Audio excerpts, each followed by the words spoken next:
What up, everybody, and welcome to Baz on Blades. My name is Baz, and I talk about blades. And today we are going to talk about blades, but in sort of a circular and circumspect way.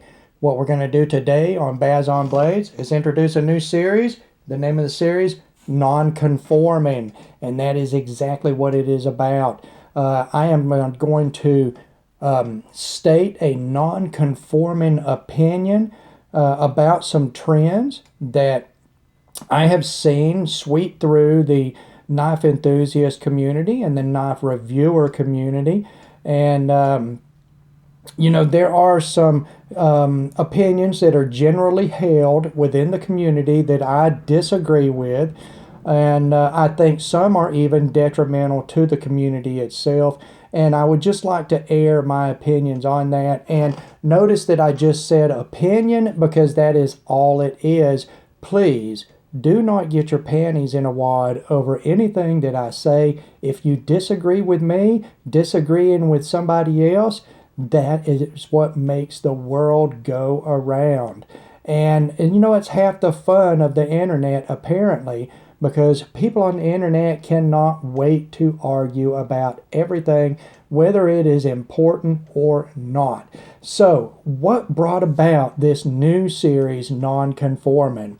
Well, I bought a knife, and that should be no surprise to anybody. What I bought was the Cold Steel Broken Skull folder. I bought this to review on the channel, and I love the knife. The review, just spoiler alert, it's going to be pretty positive. Not perfect, but fairly positive.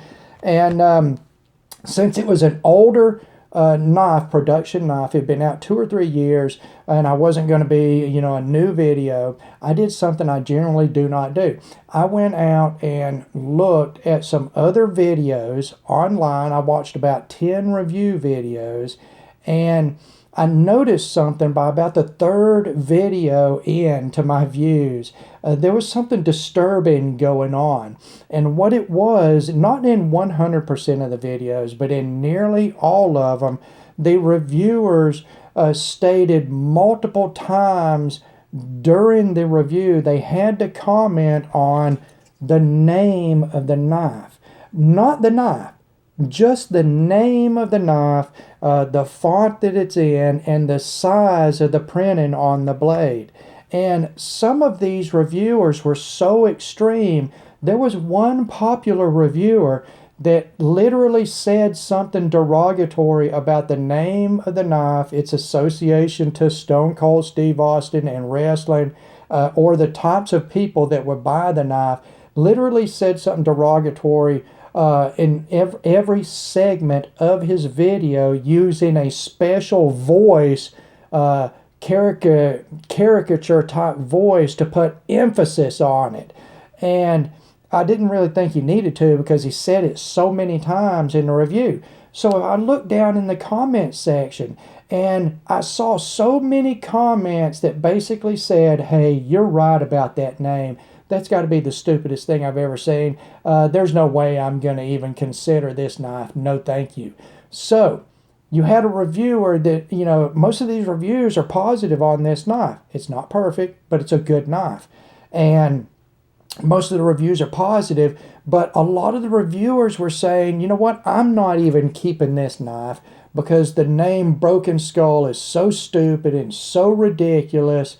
And it's going to put people off, and people are going to laugh when they see it and make fun of my knife, and I can't have that because I'm sensitive.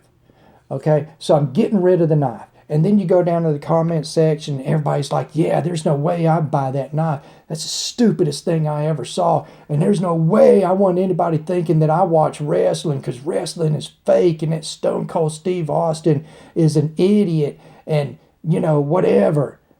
Okay, first of all, Stone Cold Steve Austin, you're not an idiot. And I'm not just saying that because you could potentially squash me anytime that you wanted to at all. I think it comes through on the camera when you're on TV. You're a highly intelligent and handsome guy. You just keep that in mind that I said that.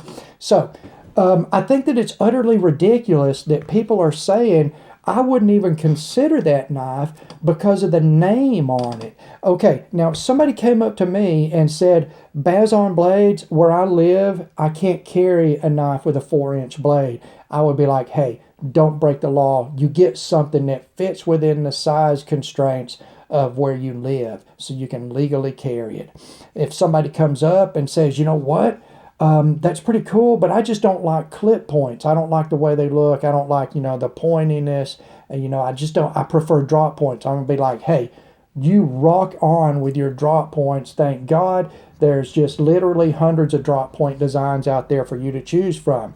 If somebody comes up and says, hey, this is a really thin handle, and while it carries easy, I've got extra large hands and it's just not a good fit for me, I'm going to look at them and say, God bless you. You were born with Sasquatch hands.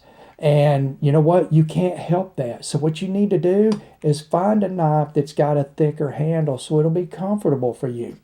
But those are not the comments that I'm seeing in these videos. I'm seeing comment after comment after comment after comment, and it seems like 70 or 80% of the comments have only to do with the name of the knife and the billboard and on the blade, not about the knife itself. Okay, most of the comments are about the name of the knife, and it makes me kind of sad that so many people will never give this knife a chance based solely on its name. Not a manufacturing issue, not a design issue, not a material issue. Based solely on its name, they won't even give it a chance. And the truth is, for what the knife is, it's excellent. It is a standout for what it is, guys. You are just not going to get this size of knife in such a thin package that weighs so little and is as strong as it is. This is everything that I ever wanted the Buck 110 to ever be. A choice of this, or even the new contemporary improved Buck 110, no question at all. I'm taking this knife. Zero question, zero hesitation. That tells you how good of a knife it is. But there's still people that are saying, hey, I'm not going to buy that knife because of the name on the knife. Okay, drink a beer, guys. Oh, that's delicious. And if anybody from Blue Moon is watching, if you want to send me any swag, free beer, or money because I'm endorsing your product here at Baz on Blades, feel free to do that. You can find my contact information in the details of the video. So, back to the subject on hand, I think that it's utterly ridiculous that any reviewer would feel the need to comment excessively and in a derogatory way about the name of a knife or the people that would consider buying the knife. That's ridiculous. It's not our job as knife reviewers to even comment on those things. We're here to review knives.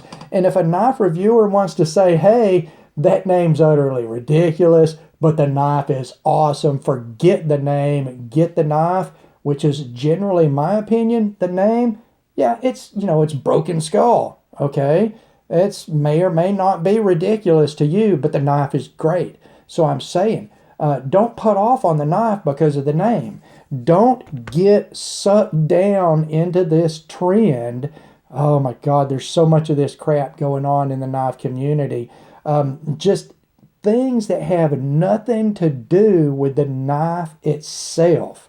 That name has nothing to do with the knife itself, the performance of the knife, the quality of the knife, the price of the knife, nothing.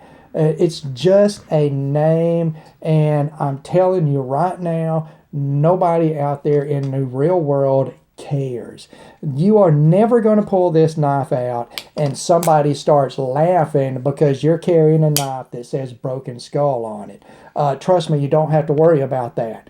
Now, if you think you're going to pull this out and the knife police the knife name police are going to come and they're going to send in a SWAT team that's going to bum rush you, kick your legs out from under you, knock you to the ground, and tase you repetitively in the private parts because you're carrying a broken skull. Yeah, that's never going to happen either.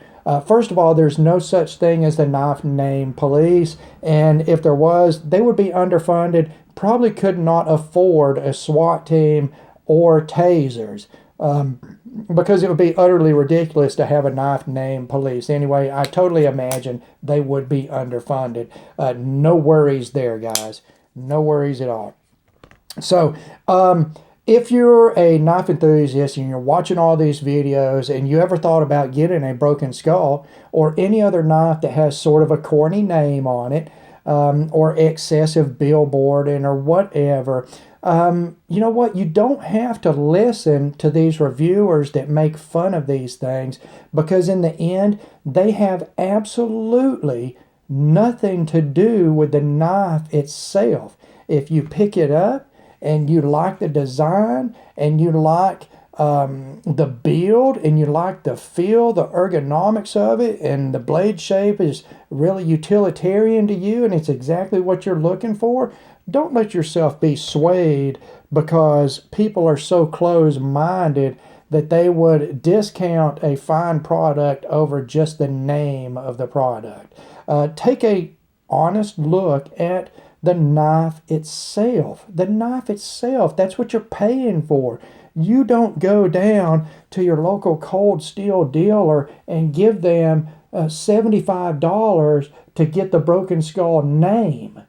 You give them $75 for a knife that just happens to say Broken Skull on it. And that is why I am here as a reviewer, to help you guys look past these things, okay, to the actual knife itself.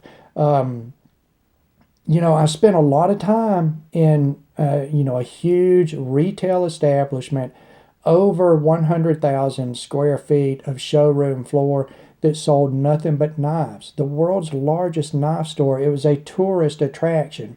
So you had, hundreds of thousands of people a year coming through as just tourists. And the vast majority of these people know absolutely nothing about knives, care absolutely nothing about knives. They were just there because it's a tourist attraction, and you know what? None of them spend more than $20 on a knife. I know you've heard me say this before, long-time subscribers, but real people do not spend more than $20 on knives. Do not make the mistake that just because you are a knife enthusiast and talk to knife enthusiasts on the internet, that everybody is a knife enthusiast. We are a very small niche group, even on YouTube. A big knife channel might have 10 or 15,000 subs. A big makeup channel where women show you how to put makeup on may have 1 million subscribers and millions of views. And those people make thousands and thousands, tens of thousands of dollars a year off of their channel. I've never made 1 penny off of my channel, so all I care about is whether it's a good knife or not. That's all I care about, not the name of the knife. And whether you care about the name or don't care about the name, that's okay. That's you. Do you, okay? I'm just saying to those out there that that's really not an issue. Please do not let yourself be influenced by people that are fixated on issues that have nothing to do with the knife itself. Always take an honest look at the knife. If you ever can, get your hands on one of these knives. I try to be as detailed in my videos as I can. They run long, 20 to 30 minutes. That's very long for a review video on knives, and I know that. That's just the style that I have. I want to be detailed enough to where somebody can come in and watch one of my videos and it will tell them everything they need to know about a knife in order to make an educated purchase. But there's one thing that it can't tell them, and that's how it feels in hand. So before you make a decision on a knife, if at all possible, find a store locally that carries the knife, and you don't have to buy it there if their prices are too high. Go down there and put hands on the knife and see if you actually like the knife itself. Don't watch a video from a reviewer that makes fun continuously through the video to where when you get to the end of it, you're so discouraged that you don't even want to give the knife a chance. That's not what this hobby is about, and it shouldn't be what reviewers are about, but everybody is different. Now, we're going to talk about one more thing before I go. It has nothing to do with this. It's a knife that I've got coming up for review, and it is just so badass that I couldn't wait to show it to you. And this is it here. This is from Tops Knives. This is the Prather War Bowie, and this is the most aggressive clip point Bowie blade profile that I have ever seen. The clip is 2/3 the length of the blade, and it is so aggressive looking.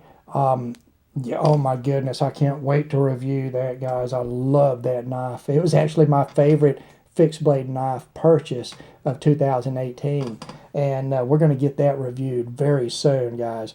And I've said everything I need to say about this. I don't agree with judging a knife by the name. I think that it's ridiculous to discount a knife only because of the name.